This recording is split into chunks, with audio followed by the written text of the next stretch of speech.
ক্ষমতাচ্যুত আওয়ামী লীগ সরকারের গুম খুন থেকে শুরু করে জুলাই গণ অভ্যুত্থানের সাথে জড়িত গণহত্যা ও মানবতা বিরোধী সব অপরাধের বিচার চায় বিএনপি। বৈষম্য বিরোধী ছাত্রদের প্ল্যাটফর্ম থেকে রাজনৈতিক দলগুলোকে দেয়া জুলাই আগস্ট গণ অভ্যুত্থানের খসড়া ঘোষণাপত্রের মূল স্পিরিটকে অক্ষুণ্ণ রেখে নানা সংযোজন ও বিয়োজন এনে এমন অভিপ্রায়ের কথা উল্লেখ করেছে বিএনপি। বিএনপি ৭১-এর মহান মুক্তিযুদ্ধ থেকে শুরু করে শেখ হাসিনা সরকারের পতন পর্যন্ত ফ্যাসিবাদ বিরোধী দীর্ঘ গণতান্ত্রিক সংগ্রামের পরিক্রমা তুলে ধরে জুলাই আগস্ট গণ অভ্যুত্থানের খসড়া ঘোষণাপত্র চূড়ান্ত করেছে।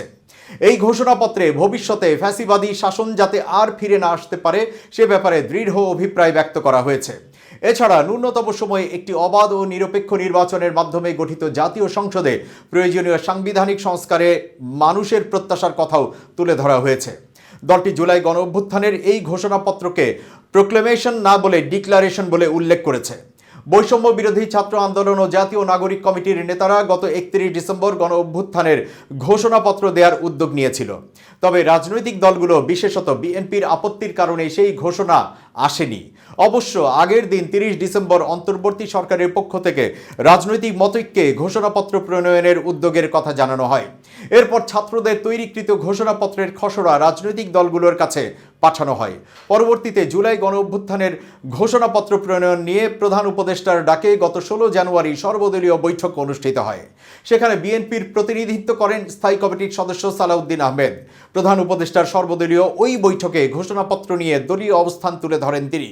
সেখানে সালাউদ্দিন আহমেদ বলেন, যে কোনো গণ অভ্যুত্থান গণ আন্দোলনের রাজনৈতিক দলিল প্রণয়নের ক্ষেত্রে রাজনৈতিক মতৈক্য অত্যন্ত গুরুত্বপূর্ণ।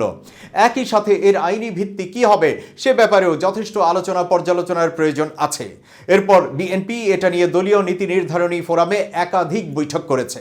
সেখানে জুলাই গণ অভ্যুত্থান এবং অন্তর্বর্তী সরকার গঠনের এতদিন পরে এসে এই ঘোষণাপত্রের যৌক্তিকতা, প্রাসঙ্গিকতা ও প্রয়োজনীয়তা আছে কিনা এই ধরনের নানান বক্তব্য আসে। ঘোষণাপত্র প্রণয়ন নিয়ে নানা প্রশ্ন থাকলেও চূড়ান্তভাবে ছাত্রদের প্রস্তাবিত জুলাই গণ অভ্যুত্থানের ঘোষণাপত্র প্রণয়নের উদ্যোগকে সম্মান জানিয়ে বাস্তবতার নিরিখে খসড়ায় প্রয়োজনীয় সংস্কার ও পরিবর্তন আনার সিদ্ধান্ত নেয় বিএনপি। তারই আলোকে দলটি এই খসড়া ঘোষণাপত্র চূড়ান্ত করেছে। বিএনপি তাদের এই খসড়া ঘোষণাপত্র নিয়ে ইতোমধ্যে ফ্যাসিবাদ বিরোধী যুগপৎ আন্দোলনের মিত্রদের মতামত নিচ্ছে। এরই অংশ হিসেবে গতকাল শুক্রবার ১২ দলীয় জোট ও জমিয়তে উলামা ইসলাম বাংলাদেশের নেতাদের সাথে বৈঠক করেছে দলটি। এছাড়া এই দিন বৈঠক করেছে খেলাফতে ইসলামের সাথেও। পর্যায়ক্রমে যুগপথের অন্য শরিকদেরও